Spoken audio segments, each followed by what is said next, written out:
Hello friends, কেমন আছো সবাই? সবার রান্না হয়ে গেছে মনে হয়। আজকে আবার আমার লাঞ্চ ভিডিও দেখো। ভাত, আলু দেওয়া আছে ভাতে,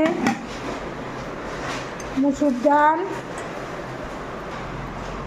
আর এইটা মাছ সর্ষে দিয়ে মাছের ঝাল,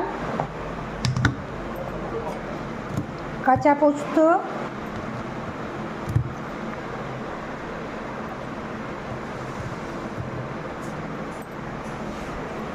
আর আলু সেদ্ধ মাখার জন্য দেখো তো পেঁয়াজ কুচিয়ে রেখেছি, তেল লঙ্কা খুঁড়িয়ে রেখেছি।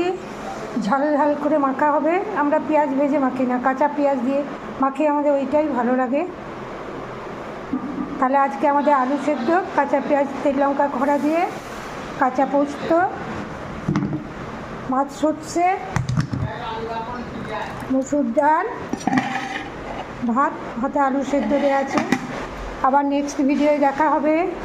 সবাই ভালো থেকো, সুস্থ থেকো। সবার জন্য অনেক শুভকামনা, ভালোবাসা দিয়ে রাখলাম।